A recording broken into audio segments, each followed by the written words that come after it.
Milwaukee sits caught between two different worlds. In one world, 78% of residents would need to pack up and move just to achieve basic demographic balance between neighborhoods. In the other world, gleaming new developments promise something completely different.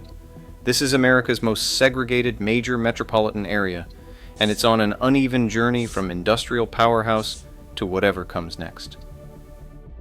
You can't understand modern Milwaukee without knowing what it used to be.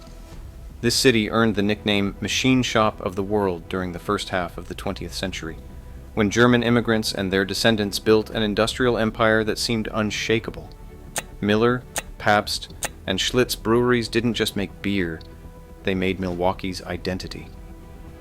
Manufacturing plants employed nearly 120,000 people in 1963, which represented 36% of all jobs in the city. Then, everything collapsed.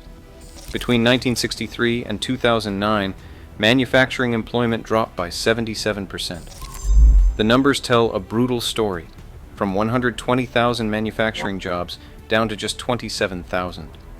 Schlitz Brewery closed in 1981. Allis Chalmers, the farm tractor manufacturer, shuttered in 1985. Pabst followed in 1996. When American Motors Company closed its Milwaukee body plant in 1997, 9,000 jobs vanished from a facility that had once been the pride of the city's industrial base. This was not just economic decline, it was social catastrophe. Businesses shut down, and wealthy residents fled to the suburbs, which turned Milwaukee's downtown into a symbol of urban decay.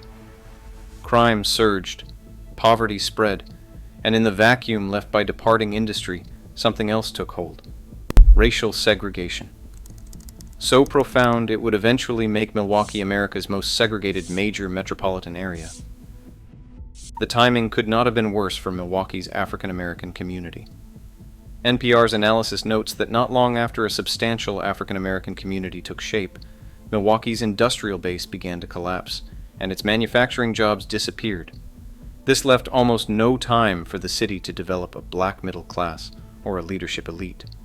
Black families arrived in Milwaukee late, settling primarily in the historic Bronzeville neighborhood near downtown, and then immediately faced industrial collapse, which created what researchers call metropolitan racial apartheid. Today's numbers reveal how deep this divide runs. Milwaukee has a dissimilarity index of 0.78, meaning 78% of either black residents or other residents would have to move for the city's neighborhoods to be demographically balanced. Brown University's analysis of 2020 census data ranks the Milwaukee metro area as the second most segregated city between black and white populations in the entire country. In zip code 53206 alone, one of Milwaukee's most impacted neighborhoods, 62% of all men have served time in an adult correctional facility by age 34. The poverty statistics hit even harder.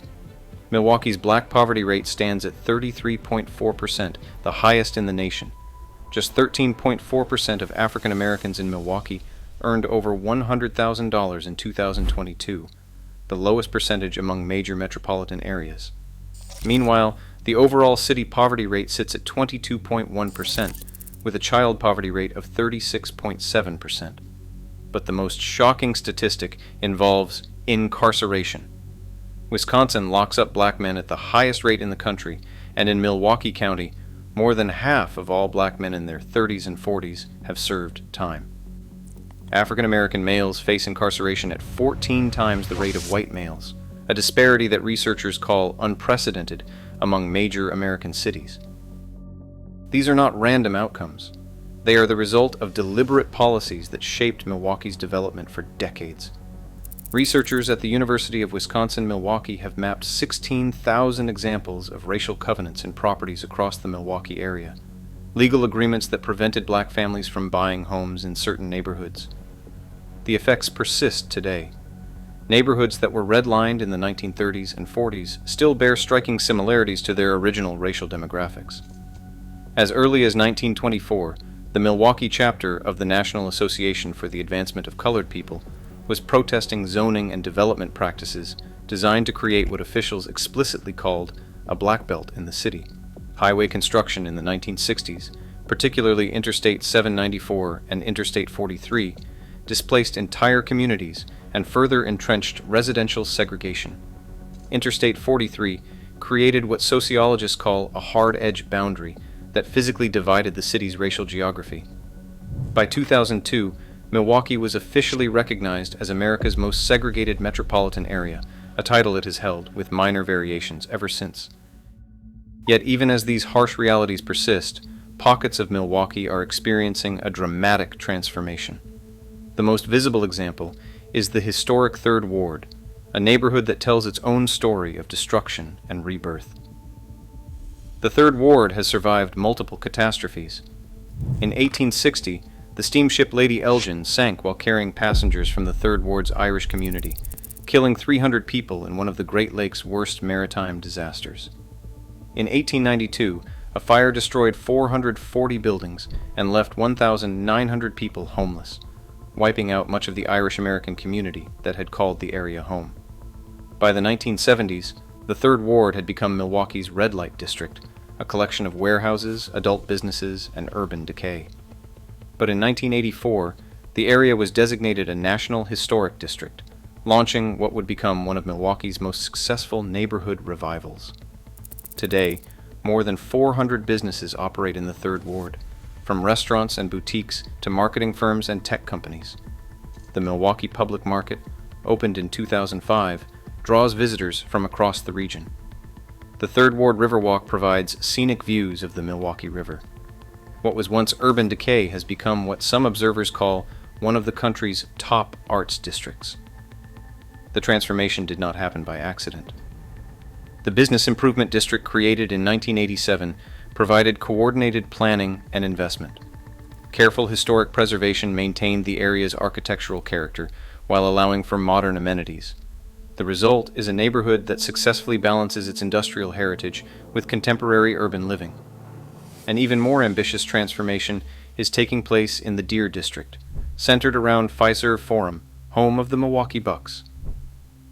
When the Bucks won the NBA championship in 2021, hundreds of thousands of fans packed the Deer District for celebration, a scene that demonstrated Milwaukee's potential for large-scale urban revival and would have been impossible to imagine just a decade earlier. The development represents a $524 million investment that transformed vacant lots and underutilized land into a mixed-use entertainment district. But it is more than just an arena. Bucks president Peter Fagan explains, the development has created a new neighborhood. Where there was nothing, there is now some substance. The success has prompted additional development.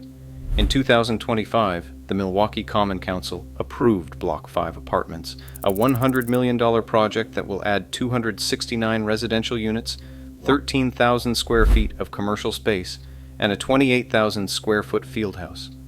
The apartments are projected to rent for about $2,700 per month for a 1,000 square foot unit.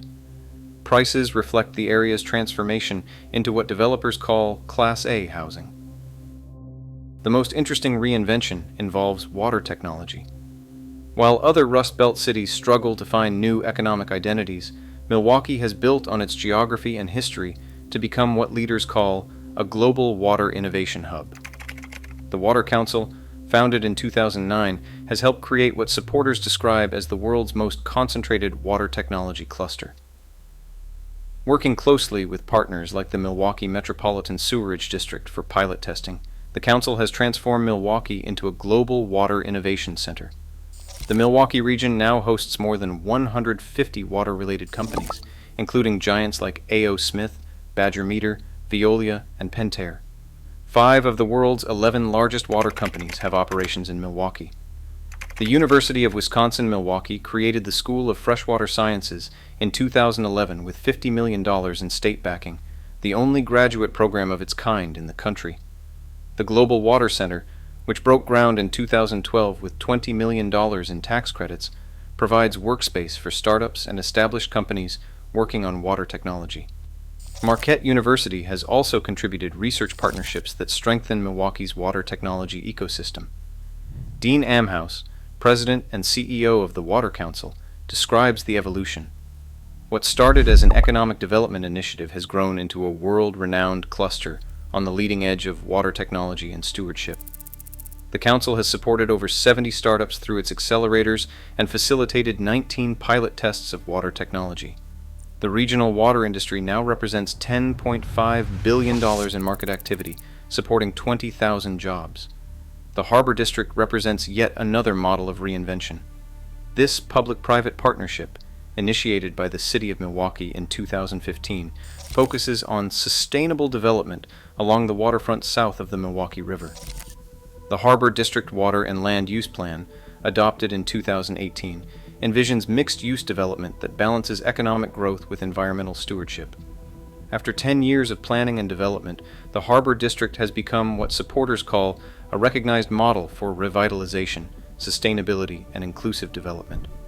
The area includes both eastern portions of Walker's Point that are seeing heavy development and more than 60 acres slated for future transformation. These success stories exist alongside troubling realities.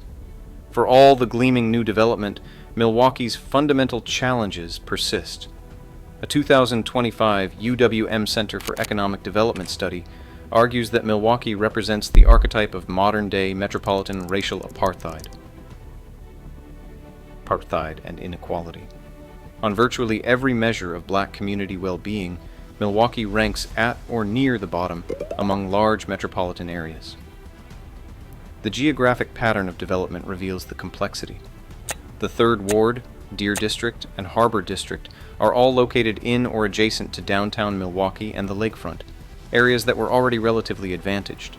Meanwhile, the neighborhoods with the highest poverty rates, predominantly on Milwaukee's north side, have seen limited investment or improvement.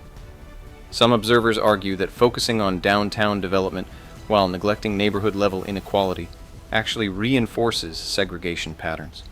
Others contend that economic development anywhere in the city eventually benefits all residents through job creation and increased tax revenue. The debate reflects a broader question about Milwaukee's identity. Is it still a Rust Belt city struggling with the legacy of industrial decline, or has it successfully reinvented itself as a modern, diversified economy? Companies like Northwestern Mutual, Milwaukee's largest private employer with over 10,000 employees, represent the city's evolution beyond manufacturing into financial services and technology. Missy Hughes, Secretary and Chief Executive Officer of the Wisconsin Economic Development Corporation, rejects the Rust Belt label entirely.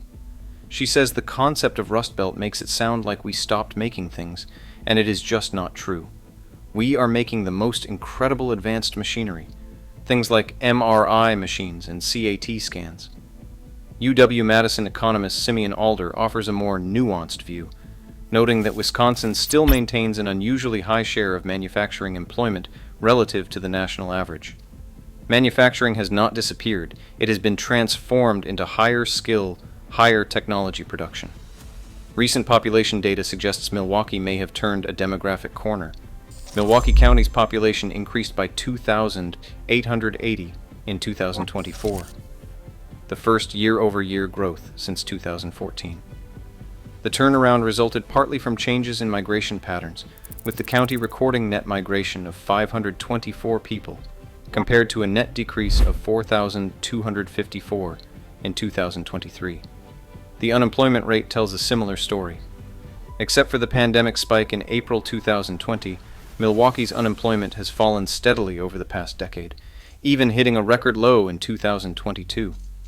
Though it has increased slightly since then, it currently hovers around the national average at 3.7%. These improvements reflect what some observers call a construction boom generating job after job in Milwaukee's downtown area. The Journal Square redevelopment, completed in 2022, converted former Milwaukee Journal Sentinel buildings into 336 apartment units with a $65 million investment. Similar projects continue throughout the downtown core. Yet the fundamental challenges remain. Milwaukee County's population is still down nearly 15,000 since April 2020, and the city itself has lost more than 34,000 residents since 2000. The segregation that defines Milwaukee's residential patterns shows little sign of meaningful change, despite decades of awareness and periodic intervention attempts. Milwaukee today embodies the complex reality of post-industrial American cities. It is simultaneously a success story of adaptive reinvention and a cautionary tale about persistent inequality. The same city that has built a globally recognized water technology cluster also has the nation's highest black poverty rate. The same downtown that attracts hundreds of millions in development investment sits adjacent to zip codes with unprecedented rates of male incarceration. Understanding Milwaukee means accepting this duality. It is neither a simple Rust Belt failure nor a complete reinvention success. Instead, it is a city where selective pockets of prosperity exist alongside entrenched patterns of segregation and poverty, a pattern that may represent the future of many American metropolitan areas. The question is not whether Milwaukee has overcome its Rust Belt legacy, but whether its emerging model of uneven development represents progress, persistence, or something else entirely. The answer depends partly on which Milwaukee you are looking at, and partly on what you believe cities can and should become in an economy that no longer guarantees broadly shared prosperity. Milwaukee's story continues to unfold, with new developments, persistent challenges, and the ongoing tension between transformation and continuity that defines American urban life in the 21st century.